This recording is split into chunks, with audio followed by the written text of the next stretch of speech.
What is up, guys? The 2-minute drill is back. We took a small break to cover SEC Media Days, but we are back, and we got two big recruiting topics. One happened this weekend, one we missed due to our coverage of SEC Media Days. But as you can see in the top right, man, we got the SWAC and the Bluebloods combined, man. That's how you can always tell what conference we're covering on the 2-minute drill now. July 26th, Monday, man. Appreciate y'all tuning in. I'm going to go ahead and say it. Make sure to subscribe. According to YouTube, bro, 82% of y'all are just creeping on our channel, watching without subscribing. Don't be that person. Just go ahead and hit the subscribe button. And Brandon, I announced our giveaway that we talked about for 1,000 subscribers. I dropped it on our Sunday special episode, so we could tell it now.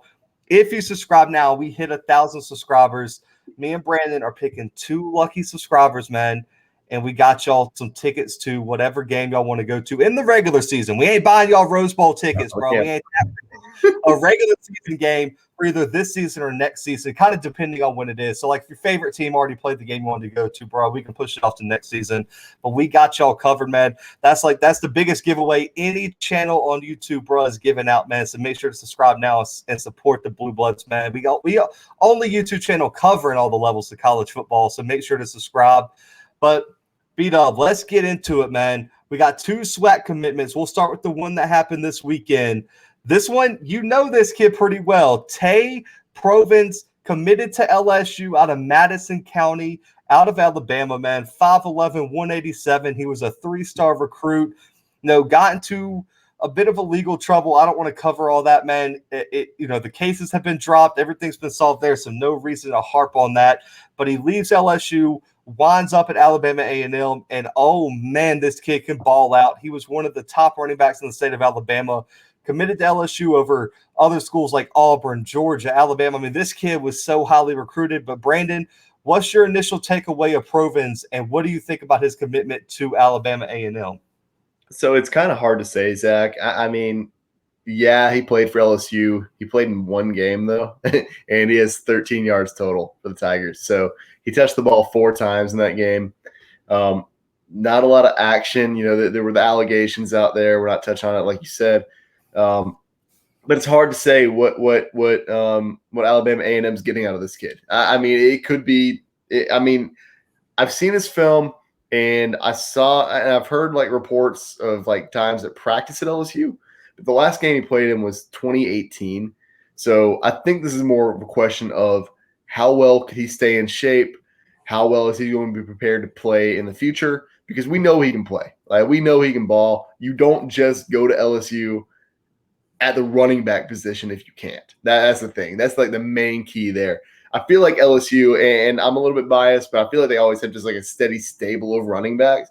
Especially, even now, even currently, I feel like their running back room's tough. Being coached by Kevin Falk is not. It's not like we're not talking about like high school football here. We're talking about like elite level college football coaching. So the kid can play. I'm definitely excited to see how he kept in shape over the past. I guess he hasn't played in 2 seasons now.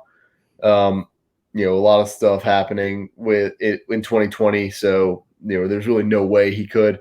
But yeah, I'm super excited for him to be at Alabama A&M, and I feel like Alabama A&M just keeps adding on. Like, they keep stacking these players up, and they have all the talent in the world now, Zach. And if he plays the way that we think he can play, he kind of solves that running back question at Alabama A&M for me, and that kind of puts their offense together in a way, because they've got the receiver. I say receiver. They have receivers, but they have like with plural. They have their wide receiver 1. They have QB1 who could be QB1 at almost any FCS school in this country, and a lot of FBS schools as well. And now they might have their RB1. So I feel like this offense is coming together. Over the past month, we've seen their defense really come together. This Alabama A&M team, dude, they're going to be scary next season, though. Yeah, I think he might fall into RB2 because Gary Quarles was an All-American. Yeah, he was second team All-American, but there were times where he was a bit inconsistent. There were times where I questioned whether he was a running back that can go out every week and get you that 100 yards you need, because you got to take some pressure off of Quill. If you don't establish the run, the defense is going to pin their ears back, or they're going to just drop back in coverage and you're going to run out of time. That's and true. So you got to establish the run. And I think the biggest thing with Provens is he can catch the ball out of the backfield really well. And Brandon, his athleticism just on film really kind of reminds me of Kadarius Toney. I'm not saying he's going to be as good as Kadarius Toney, but he has that athleticism, the agility to really make people miss an open space. So I think what they could do, even if Quarles establishes himself as RB1, they can use him out kind of sort of how I'm thinking, just personally, how Auburn used like an Ontario McKinnell as that slot guy, the guy on the jet sweep, the guy who kind of toss it out in the backfield to get him in space, and that's how he makes his money, while Quarles can kind of be that downhill running back through the middle. So you can kind of do that, and then you can also look, like I said, how Florida used Kadarius Toney, where they did use him in certain running situations, but a lot of the times they wanted to get him the ball out in space where you can make plays with the speed, his agility, his quick step, everything like that. So that's kind of how I view Provens right now. Like you said, we have to see, listen, he looks very in shape based on social media. It looks like he's been working out, but football shape and in shape are two different things.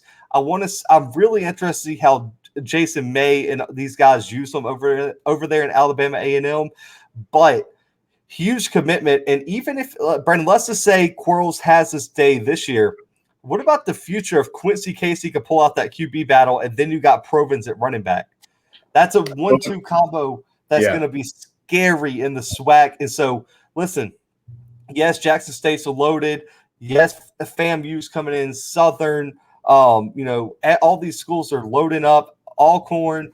But Alabama A&M has consistently this offseason added more and more talent. And I think they're going to surprise a lot of people because based on y'all's comments and based on the commentary, a lot of people are really kind of sleeping on Alabama A&M in terms of, our listening base and the fans out there that we've interacted with.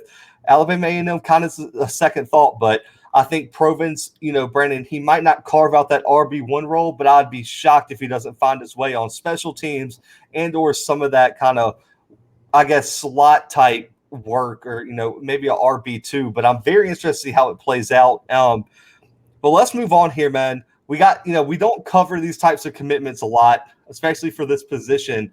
But this one has a little bit of more importance because of the struggle that Jackson State has had at the kicking position, man. It costs they couldn't even go for extra points at times last year. And it was kind of like we have to score or we're not going to get a field goal. They solved their kicking issue, though. They land 4.5-star kicker Trey Glymph out of Alpharetta, Georgia, Denmark High School. And listen, I get it. He graduates and he graduates soon. Everything, he should be getting to campus, everything like that. But Brandon, I know we don't cover kickers a lot, but this kid was accurate. I believe he only missed one field goal last season at Alpharetta or Denmark High School out of Alpharetta. What do you think about this, landing and, really and truly, was this really the last hole that Jackson State had to fill for the roster? I've got to be careful with what I say about Jackson State now. I feel like we're walking on eggshells, but no, dude, it's definitely a good sign. I think it absolutely, without a question, answers the kicker problem. We're definitely going to be able to see Jackson State not worry as much about scoring, 6 points every single time they're on offense. Now they can settle for a field goal every now and then, which isn't something that they could really do. Like you said, they couldn't even go for extra points sometimes because they just weren't sure. That wasn't a sure thing, whereas on almost every other team in the country, it's a sure thing. So, yeah, dude, this gives them that security. Because if nothing else, this dude's a 4.5-star kicker, which I didn't know existed. Zach explained the whole thing to me, so I appreciate that. Zach's like the wizard over here. He gets it, but they have a different scale for kickers for some reason. Yeah, you mentioned that, and I know some people might be confused. So kickers are graded on a separate scale to players. It's like, how do you compare a kicker to a cornerback or a quarterback or something like that? So they have their own scale. I think it's 5 to 1 star, and there's halves in there. And so usually the number one kickers at camps get the 5 stars, and then as you go down, it goes down. So This kid was, I believe, a top 15 kicker in one of the biggest kicking camps of the year. So he's a baller, and I think his longest field goal, Brandon, was like roughly 40 yards last year, which is really good at the high school level. And for a freshman coming in, like that's a pretty good length. And, I don't think Jackson State's going to expect him to run out there and try to boot like a 58-yarder anytime soon. And what it does for Jackson State is it allows the offense to kind of call plays differently. So, Brandon, this might be, some people might not have thought of this, but the play calling when you don't have a kicker has to change, because on a 3rd and 9, instead of playing for the first down, you're really just playing to get it like 4th and manageable, because you have to work it in that 4-down area rather than try to get that first down, knowing that you can lean back on your kicker. It allows you to be more aggressive on 3rd downs, and it allows you to be more aggressive at certain parts of the field. So if you can't get a field goal at the 25, 30-yard line, it really limits what you can call on offense. So it's going to allow Shadur, it's going to allow Dion and that offense to really expand the playbook as they get down into the red zone, because they know that they'll have a better chance at getting 3 if they don't succeed. And so Jackson State at times last year became very one-dimensional, I guess they became too predictable in the red zone because they were nervous, Brandon. Because they knew if they didn't get that first down, they weren't getting points. And so this is going to allow that offense to really expand, allow the play calling to expand. And Brandon, let's be honest here. The expectations are like above my camera right now for Jackson State. There's no way you're going to be able to achieve the level of success the fans, the media, anything like that expects without being able to kick. And we've seen it year in and year out. Kicking brought down the Alabama dynasty multiple times. You have to have a kicker. And so I don't think Jackson State was any different. And so, I mean, I guess you can, kind of wrap up the show on that. But, if they didn't have a kicker, how much would that have hurt their chances at a SWAC championship, at a Celebration Bowl win? Yeah, it would have been the same deal and I'm not saying this is the only reason that last season didn't go quite as planned for a lot of Jackson State fans. 3 losses is tough, especially in a shortened season where you only play 6 games. I mean, they also got the forfeit against Alcorn, but I mean, it might solve some of those problems. That might eliminate some of those losses, because, like you said, they have that security of, we're on the 20-yard line. We're going to get guaranteed points no matter what. If we're within the 20, if we're in the red zone at all, that's almost guaranteed points. So, like, that comfort to know that is, I mean, it's hard to replicate. You don't have to rely on getting a touchdown every single time. I do think it's cool to see players choosing SWAC schools, HBCUs in general.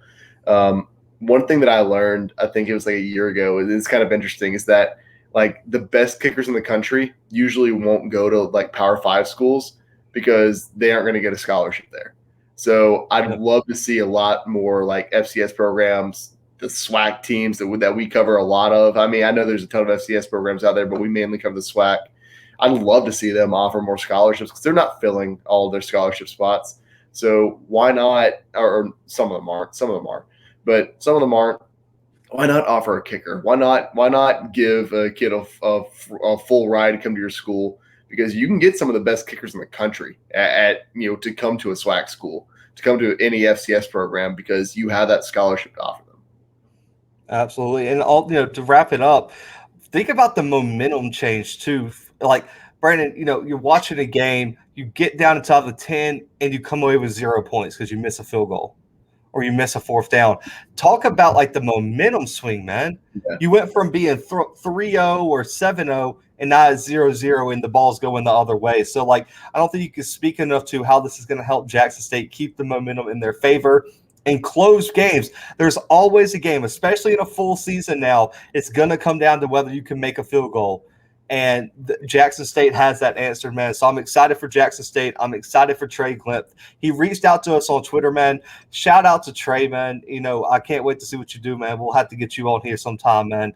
But, guys, that's a wrap on this 2-minute drill. Like I said earlier, make sure to subscribe, enter our giveaway, get your 2 tickets now. And also, man, listen, turn on your post notification. Only 12% of y'all got those on. Turn them on. We've been dropping special episodes at night for like a few days now, so make sure to have those on so you get the latest notifications from the Blue Bloods, man. But for B-Dub, myself, and the Blue Bloods, man, we'll be back tomorrow, but we out for now.